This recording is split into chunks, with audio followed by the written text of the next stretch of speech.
하나님의 말씀은 마태복음 9장 20절에서 22절 말씀입니다. 12해를 혈루증으로 앓는 여자가 예수의 뒤로 와서 그 겉옷가를 만지니 이는 제 마음에 그 겉옷만 만져도 구원을 받겠다 함이라. 함께 읽습니다. 예수께서 돌이켜 그를 보시며 가라사대 따라 안심하라 내 믿음이 너를 구원하였다 하시니 여자가 그 씨로 구원을 받으니라. 아멘. 시편 118편은 우리에게 이렇게 말합니다. 여호와는 내 편이시라 내게 두려움이 없나니 사람이 내게 어찌할꼬. 여호와는 나의 찬송과 능력이시요 또 나의 구원이 되셨도다 라고 선포하고 있습니다. 우리 주님께서 저와 여러분의 편이시기에 사람이 어찌할 수 없고 또 그 주님만이 저와 여러분의 찬송과 능력과 구원이 되시니까 얼마나 기쁘고 즐겁고 행복한 삶을 살 수가 있습니까? 이 고백이 저와 여러분의 삶 속에 충만하기를 주님의 이름으로 축원합니다. 근데 사람인지라 이 믿음을 가지고 고백하지만 실제 우리들의 삶은 조금 다를 수가 있습니다. 예를 들어서 남들은 아무도 모르지만은 우리 속에서 근심하는 죄의 문제가 있습니다. 오래된 습관, 중독의 문제가 있을 수 있죠. 남들은 아무도 몰라요. 근데 나는 알아요. 그것도 오래된 죄의 문제들. 사람과의 관계가 깨져가지고 회복되지 못할 때가 있습니다. 가깝게는 부부 사이도 그렇고요. 부모 자식 간에도. 제가 아는 분도 부모 자식 간에 거의 20년 가까이 대화조차 없었던 분도 계셨어요. 가족 간에도 이런데 뭐 직장 동료, 학교 동창, 교회 사람들 간의 관계도 때로는 어려울 수가 있습니다. 육신의 병이 있을 수 있습니다. 진짜 수도 없이 약도 썼고 수술도 했고 기도도 했는데 안 나을 때 미치는 걸 정도를 넘어서서 이제 포기 상태가 이럴 때가 있습니다. 육신뿐만 아니라 우리 정신의 문제, 마음의 문제도 우리를 힘들게 할 수 있습니다. 이것들이 겹치다 보면은 괴로운 인생길을 걸어가는 이 몸이라는 그 찬양의 가사가 진짜 내 노래가 될 때가 있겠죠. 여러분은 어떻습니까? 여러분이 고백하고 기도하는 대로 그 주 안에서의 능력과 즐거움과 은혜를 맛보며 행복하게 살고 있습니까? 아니면 남들은 몰라도 나만이 알고 있는 그 오래되고 해결되지 못한 문제로 때로는 고통받고 근심하고 있습니까? 만약에 우리가 이런 문제들이 우리 삶 속에 있다면은 예수를 믿는 자로서 어떻게 이 문제를 딜링해야 될지 오늘 본문을 통해서 함께 그 대답을 찾아보고자 합니다. 오늘 본문에는 정말 가련하고 불쌍한 한 여인이 등장합니다. 오늘 본문 마태복음 9장 20절 말씀을 화면을 보시면서 함께 읽겠습니다. 시작. 12해를 혈루증으로 앓는 여자가 예수의 뒤로 와서 그 겉옷가를 만지니. 혈루증이라는 말이 나오죠. bleeding이라고 영어로 번역되고 있는데 쉽게 말하면 여자가 monthly period, 그 월경하는 시간 말고 비정규적으로 계속 피가 나오는 겁니다. 그 bleeding이라는 영어 표현을 썼어요. 아무래도 자궁출혈과 관련된 어떤 병인 것 같습니다. 정확한 병명은 모르겠어요. 이 피가 자꾸 계속하여 나옵니다. 얼마 동안요? 12년 동안 계속 나왔다는 겁니다. 육신이 얼마나 힘들었겠습니까? 뭐 빈혈 문제 정도가 아니라 몸이 얼마나 괴로웠겠습니까? 몸이 고통스러운 것도 힘든데 그 당시에 율법이 있었잖아요. 율법을 따지면은 이 피 흘리는 혈루증 가진 여자는 부정한 여자입니다. 부정한 여자. 레위기 15장 25절을 제가 한번 읽어 드릴게요. 여인의 피의 유출이 그 불결기 외에 있어서, 그러니까 불결기라는 말은 월경하는 시기가 아닙니다. 월경하는 시간 외에 있어서 여러 날이 간다든지 그 유출이 불결기를 지나든지 하면 그 부정을 유출하는 날 동안은 무릇 그 불결한 때와 같이 부정한즉. 사람이 부정하다는 것은요, 하나님과의 관계가 끊어진다는 말이죠. 이 불결하면은 사람과의 관계도 결국 끊어질 수밖에 없습니다. 그 밑에 보면 그가 누웠던 자리, 앉았던 자리 다 불결해요. 부정해요. 그래서 그거를 지나가고 그것 만지기만 해도 만지는 사람 자체가 또 부정해져요. 그럼 그도 하나님께 제사할 수 없어요. 무슨 말이죠?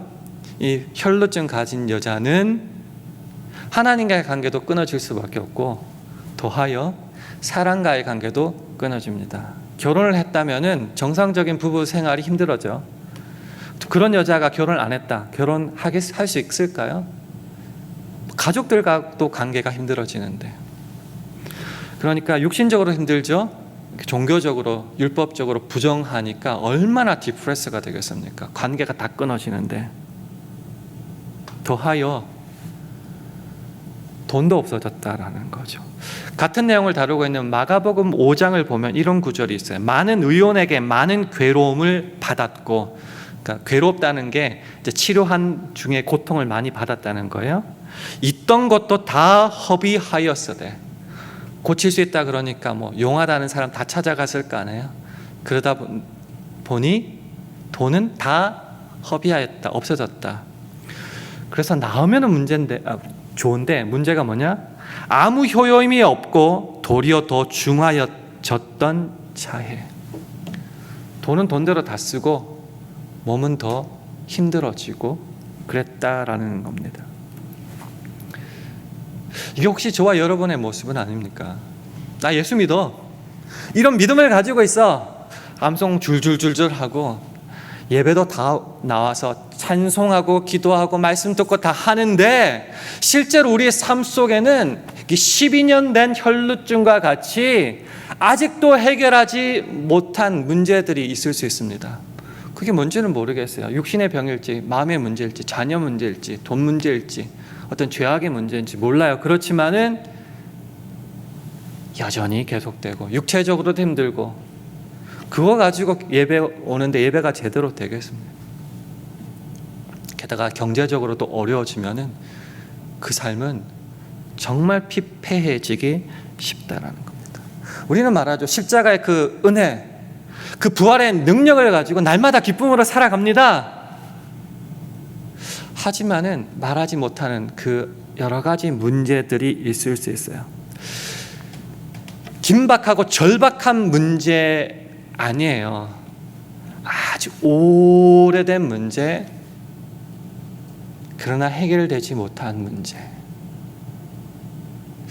이런 문제 있을 때 제일 고통스러운 게 뭔 줄 아십니까? 육체적인 고통도 아니고요. 돈 문제도 아니에요. 뭐냐면요. 기대가 없다는 거. 기도해봤자 안 되던데. 성경 읽어봤자 안 되던데. 찬양해보고 눈물 흘려보고 금식해봐도 안 되던데.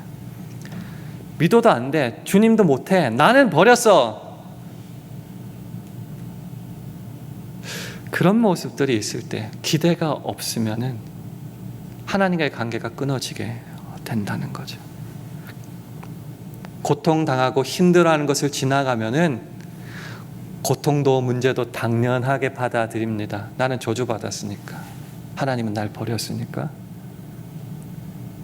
그러니까 무기력하게 문제를 문제라고 인식도 못하고 그냥 살아가게 된다는 겁니다. 다른 질문 하나 드려볼까요? 여러분이 12년 동안 혈루증을 고치지도 못했어요. 노력 안 한 거 아니에요. 최선을 다해서 있는 돈 없는 돈 노력 다 했어요. 아무것도 안 돼요. 몸은 더 힘들어져요. 가진 것도 없어요. 사람들은 부정한 여자라고 손가락질해요. 하나님도 날 버린 것 같아요. 만약 그 여자가 저와 여러분이라면 여러분에게 소망은 있습니까? 말씀에 대한 주님에 대한 기대라는 것은 있습니까? 이번 주 금요일부터 부흥회가 시작됩니다. 여러분은 부흥회를 뭐라고 생각하십니까? 피곤해 죽겠는데 또 예배 한 번 더 와야 된다고 생각하실 수도 있어요. 어쩌면 이게 우리들의 모습일 수 있습니다. 목사님 설교들 맨날 듣는 거 아니냐고. 본문 읽어보니까 다 아는 건데 기대조차 없지는 않습니까? 우리 삶의 문제 뭐 부흥회 간다고 달라질 거 있느냐라고 생각하고 있지는 않습니까?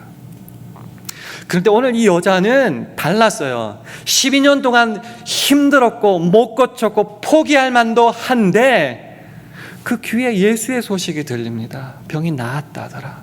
능력이 있다더라. 그를 만나면 인생이 달라진다더라. 그 옆에 같은 병자 부정한 사람이 없었겠습니까? 그들은 다 포기했어요. 해도 안 될 거라고. 기대조차 없었어요. 그러나 이 여자에게는 그것이 복음으로 들렸습니다. 그 소식이 복음이었어요. 가야겠다. 찾아가야겠다. 그러면 나을 수 있을 것이다. 기대가 있었고 소망이 있었을 뿐만 아니라 그것을 실천으로 옮겼습니다. 마태복음 9장 20절, 21절 말씀 다시 화면을 보시면서 함께 읽도록 하겠습니다. 시작.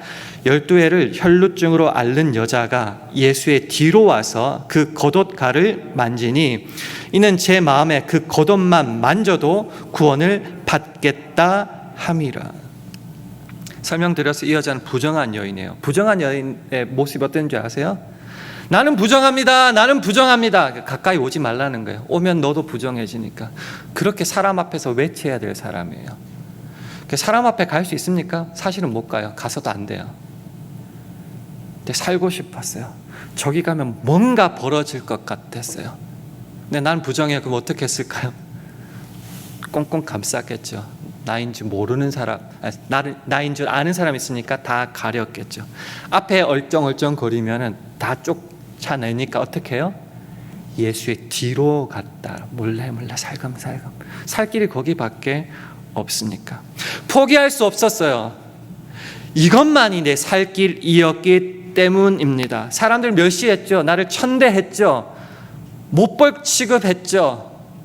율법에 잘못 걸리면 나 죽을지도 몰라요. 그러나 어차피 죽을 인생이라면 그 소망을 향하여 뒤로라도 가서 만지고 싶었어요. 그래서 어떻게 했어요? 만졌어요. 성경을 보니까 겉옷가라는 말이 나옵니다. 겉옷가가 도대체 뭔지 잘 모르겠죠. 사진 한번 좀 보여주시겠어요? 망토 같은 겉옷이 있어요. 거기에 술이 있어요.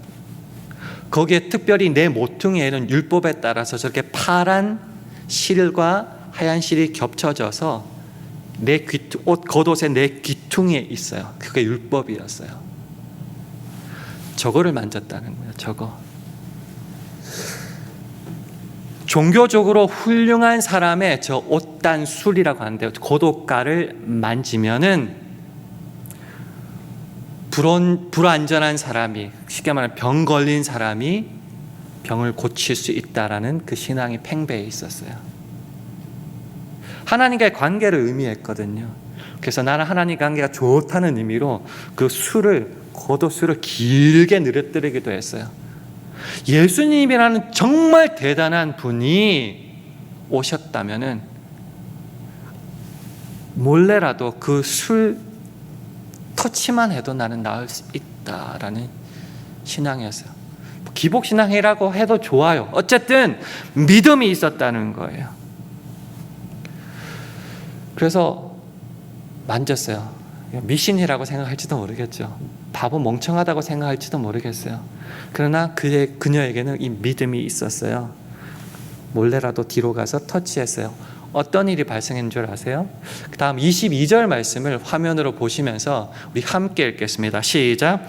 예수께서 돌이켜 그를 보시며 가라사대 따라 안심하라 네 믿음이 너를 구원하였다 하시니 여자가 그 시로 구원을 받으니라.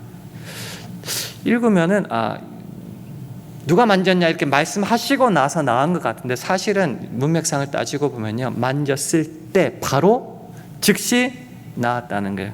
같은 내용인 마가복음 5장 29절을 보면요, 이에 그의 혈루 근원이 곧 마름에, 어제 만졌을 때에 병이 나온 줄을 몸에 깨달으니라. 자기가 제일 잘 알겠죠. 흐르는 것 멈춰졌으니까. 기대가 있었고 소망이 있었고 믿음이 있었고 뿐만 아니라 나가서 행동으로 옮겼을 때에 남들은 뭐라고 할지 모르겠지만 내 병은 즉시 나았다라는 거죠. 여기서부터 한번 시작해 봅시다. 이 병이 왜 나았을까요? 이게 우리가 제일 궁금해하는 건 아닙니까? 이 혈루 근원이 왜 말랐을까요? 제일 상식적으로 생각할 수 있는 것은 그 여인의 간절한 믿음 아니겠습니까? 수많은 병자들이 있었겠지만 이 여자는 정말 간절하게 어떤 처벌을 감수하고 나가서 만졌으니 간절한 믿음이다라는 거죠. 그런데 본문을 읽어보면 굉장히 재밌는 게 있어요. 그게 뭐냐고 하면요, 이 여자가 직접 가서 이렇게 만졌어요. 그럼 문장의 용례상 이게 능동태가 돼야 되잖아요. 내가 했으니까. 근데 성경을 보면요, 이게 수동태로 되어 있어요. 수동태. 무슨 말이냐면 내가 만졌다가 아니고 내가 만져짐을 당하게 되었다, 이렇게 표현되고 있다는 거죠. 되게 재미있죠? 내가 만졌는데, 그래서 나은 것 같은데 성경은 뭐라고 하냐면요, 못 만질 수도 있었는데 그 만지도록 허락되었다라는 표현입니다. 다시요. 우리는 흔히 이렇게 생각해요. 내가 기도해서 병이 나았고, 내가 헌금하고 부흥에 참석했고, 내가 열정적으로 주를 위해 봉사했기 때문에, 내가 했기 때문에 이런 결과가 나왔다고 말을 하는데, 성경은 뭐라고 말하냐면은 그게 아니고 전적인 하나님의 은혜요 선물이었다, 허락되어진 것이다 라는 것이 이 수동태의 의미입니다. 내가 믿어서 구원받은 거 아니냐고, 내가 열심히 해서 된 것 아니냐고, 성경은 놀랍게도 아니다라고 말합니다. 우리가 잘 아는 에베소서 2장 8절과 9절 말씀을 화면을 보시면서 우리 함께 읽도록 하겠습니다. 시작. 너희가 그 은혜를 인하여 믿음으로 말미암아 구원을 얻었나니 이것이 너희에게서 난 것이 아니요 하나님의 선물이라. 행위에서 난 것이 아니니 이는 누구든지 자랑치 못하게 함이니라. 잘 아시는 말씀이죠. By grace through faith 라는 아주 위대한 선언입니다. 우리는 내가 믿어서, 다 예수 안 믿는데 나 혼자 예수를 결심하여 믿어서 구원을 얻었다라고 자랑하고 싶은데, 그래서 내 믿음, 내 노력, 내 능력을 강조하고 싶은데, 성경은 은혜가 없었다면은, by grace, 은혜가 없었다면은 그것조차 의미가 없다라는 겁니다. 더 엄밀하게 말하면은요, 믿음은 그냥 0%고 grace가 100%라는 겁니다. 행위에서 난 것이 아닌 works라고 되어 있는데, work, 내 노력, 내 행위, 공로에서 난 것이 아니다. 그러니까 보상이 아니다. 그럼 뭔가? gift, 선물이었다. grace, 은혜였다라는 거죠. 로마서 11장 35절이 위대한 선언을 합니다. 누가 주께 먼저 드려서 갚으심을 받겠느냐. 뭔가 하나님께 바쳐가지고 보상으로 뭔가 받았냐? 아니다라는 선언을 하고 있다는 겁니다. 그래서 마지막에 이렇게, 누구든지 아무도 자랑할 수 없다. 왜? 대가가 아니니까. 은혜 선물이었으니까. 혈루증이라는 것은, 아니 우리 안에 혈루증, 아니면 그 여자에게 혈루증이라는 것은 정말 어찌할 수 없는, 해결할 수 없는 큰 문제입니다. 포기했었고 절망했었던 겁니다. 아무리 노력하고 돈 쓰고 무슨 발악을 해도 되지 않는, 벗어날 수 없는 수렁과 같은 것이었습니다. 그러나 나의 문제를 주님 앞에 가지고 나아갈 때, 그 문제가 얼마나 크고 중요한지, 어려운지, 고치기 힘든지, 돈이 드는지 그거 상관없이 내 모든 문제를 가지고 주님 앞에 나아갈 때에 은혜로 선물로 구원과 치유함을 받을 수 있게 되었다. 이게 오늘의 결론입니다. 내가 한 것 같은데 그것조차, 내 믿음조차, 내 결단조차 하나님의 선물이었다. 그렇기 때문에 항상 드리는 말씀이 있죠. 여러분의 시선을 어디에 둘 것인가 굉장히 중요합니다. 12년 동안 해결되지 못한 문제가 있었다면은 그 문제 놓고 포기하고 절망할 수밖에 없고, 문제를 문제라고 인식도 못하고 그냥 좌절하여 이미 진 자로서 생활할 수밖에 없을 수 있겠지만, 그것조차 주님을 바라보고 그 소식을 듣고 주님 앞에 나아가기만 하여 터치만 했을 때에, 터치한다고 뭐가 달라질까요? 근데 달라졌어요. 그 인생은 하나님께서 책임져 주셨다라는 겁니다. 그래서 시편 105편 4절은 말합니다. 여호와와 그 능력을 구할지어다. 그 얼굴을, 주의 임재하심을 말합니다. 그 얼굴을 항상 구할지어다. 절망하고 있을 겨를이 없어요. 주님을 바라보면 한시라도 빨리 그 문제에서 벗어날 수 있기 때문입니다. 아모스 5장 4절은 말합니다. 너희는 나를 찾으라. 그리하면 살리라 말씀합니다. 부흥의 소식, 저거 왜 자꾸 말하느냐고 생각할지 모르겠죠. 이번이 여러분의 그 해결되지 못한 혈루증과 같은 문제를 해결할 기회인지 누가 압니까? 왜 포기하고 절망하고 기대조차 하지 않으십니까? 고넬료가 베드로 앞에 섰을 때 이렇게 말했어요. 내가 하나님 앞에 있습니다. 베드로가 하나님입니까? 아니요. 그러나 주께서 보내시고 주의 말씀이 있는 그곳은 하나님의 임재 앞이었습니다. 양한갑 선교사님 누군지도 모르시는 분이 대부분이겠죠. 그러나 우리 교회를 예배하신 하나님의 말씀의 종이라면은 우리도 고백할 수 있겠죠. 내가 주의 말씀 앞에, 하나님 앞에 있습니다. 때로는 미신과 같은 신앙일지도 몰라요. 병 좀 낫게 해주세요. 그러면 어떻습니까? 자녀된 우리들에게 아버지 앞에 간구할 수 있는 능력이 있지 않습니까? 나오면은 주의 은혜로 달라진다라는 거죠. 우린 여기서 이제 할렐루야 박수치고 다 끝내버리죠. 은혜로 병을 치유받았다. 우리도 치유받자. 끝낼 것 같은데 사실 여기서 끝내면 안 돼요. 왠 줄 아세요? 이 여자가 어떤 여자라고요? 부정한 여자. 부정한 여자가 사람 앞에 나갈 수 있나요? 아니요. 난 부정하다 해야 되는데 안 했잖아요. 보니까 예수님이 누가 나 만졌다고 해서 이 여자를 다 보여버렸잖아요. 공개되어 버렸잖아요. 그럼 이 여자에게 남은 건 뭐죠? 놀랍게도 병은 고쳤는데 남은 거는 처벌이에요. 처벌. 이걸 잊어버리면 안 돼요. 처벌만이 남았습니다. 특별히 주인의 허락 없이 그 옷단술은 그냥 장식이 아니에요. 하나님과의 관계를 말하는 거예요. 주인의 허락 없이 그것 만지면요, 죽을 수도 있는 입장이에요. 근데 다 들켜버렸잖아요. 그 여자가 얼마나 이제 두려워졌겠습니까? 몰래 만지고 혹시 병 나으면은 기쁘고 그냥 몰래 도망갈 것 같았는데 병은 나았는데 다 오픈됐어요. 이제 어떻게 해야 될까요? 죽어야 될까요, 여자는? 율법에 따르면은 죽어야 되는데 또 율법을 또 따져볼게요. 허락 없이 옷단소를 이렇게 만져도 처벌받지 않는 유일한 대상이 있어요. 누군지 혹시 아시겠어요? 그 자녀는 만져도 괜찮아요. 율법이랑 전혀 상관없어요. 예수님께서 이 여자에게 뭐라고 말씀하신지 혹시 기억나십니까? 마태복음 9장 22절 한번 화면을 보시고 제가 한번 읽어볼게요.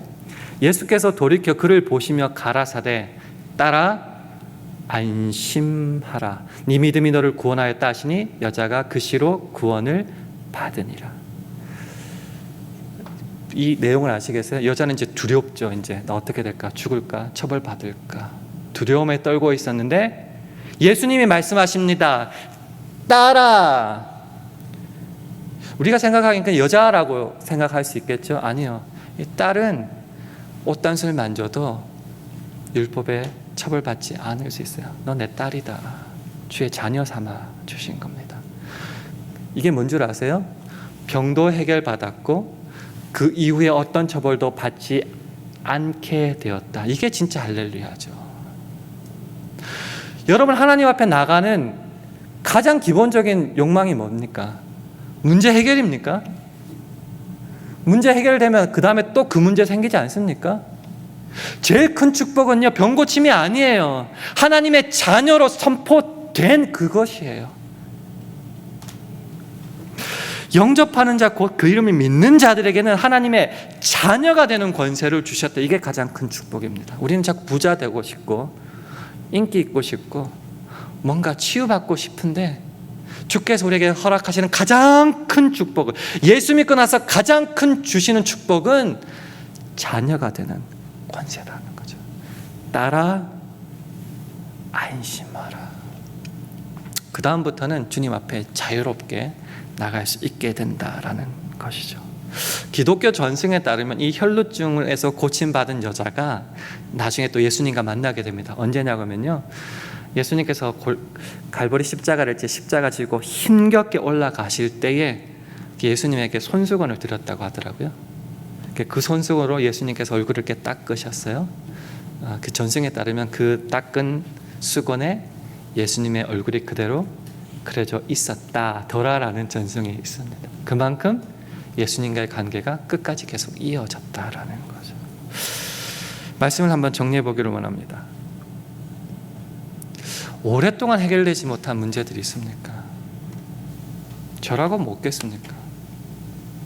근데 문제는 그 오랫동안 해결되지 않다 보면 포기해요. 포기.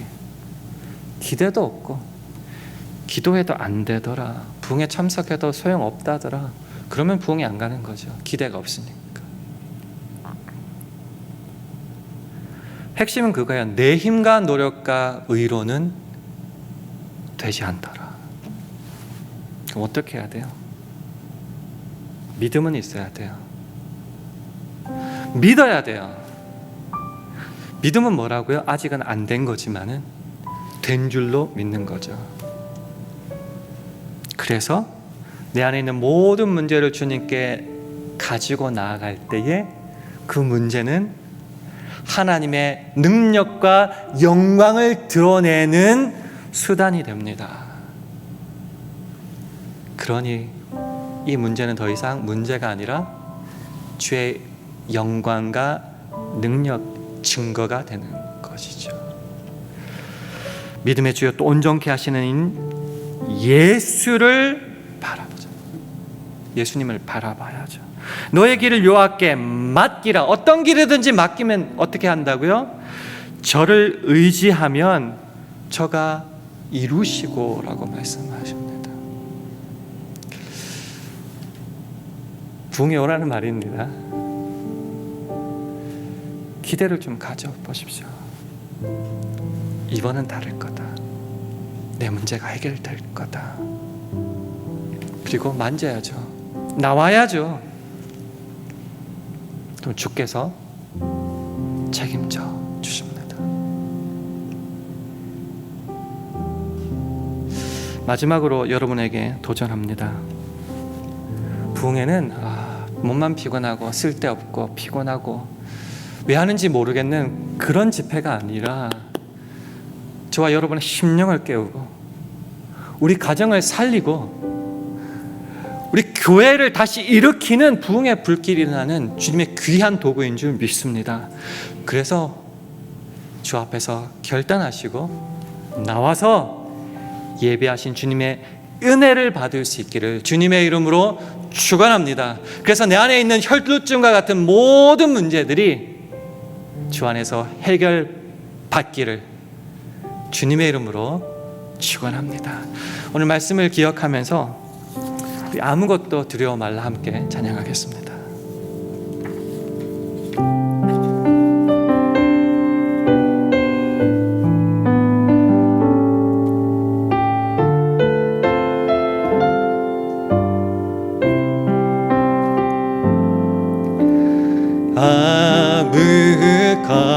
아무것도 두려워 말라. 주 나의 하나님이 지켜주시네. 놀라지 마라, 겁내지 마라. 주님 나를 지켜주시네. 다시 한번 아무것도 두려워 말라. 아무것도 두려워 말라.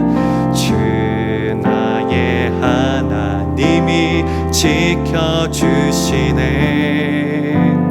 놀라지 마라, 겁내지 마라. 주님 나를 지켜주시네. 내 맘이 힘에 겨워, 내 맘이 힘에 겨워 지칠지라도 주님 나를 힘이 되시네. 세상의 험한 풍파 몰아칠 때도 주님 나를 지켜주시네.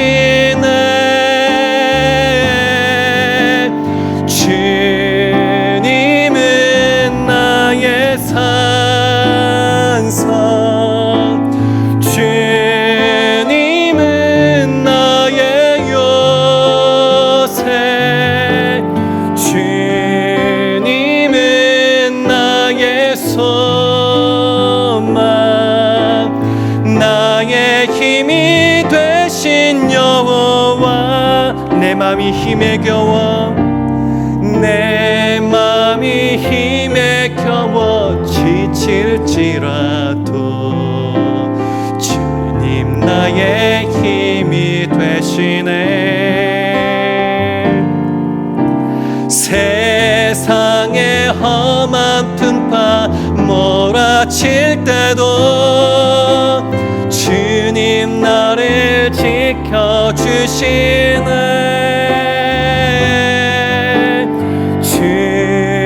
주님은 나의 산성, 주님은 나의 요새, 주님은 나의 소망, 나의 힘이 되신 여호와. 기도하겠습니다. 하나님 아버지, 우리 안에 있는 혈루증이 얼마나 중한지 또는 오래되었는지 고치기 힘든지는 주님 안에서 더 이상 중요하지 않습니다. 그 모든 문제는 하나님의 능력과 영광 그리고 우리를 얼마나 사랑하시는지를 보여주는 증거일 뿐입니다. 그러니 우리를 자녀로 부르시는 그 주님 앞에 믿음으로 이 모든 문제를 바뀜으로 내 안에 혈루증이 깨끗하게 나음받고 주님께 영광 돌리는 우리 모두 되게 하여 주옵소서. 예수님 이름으로 기도합니다. 아멘.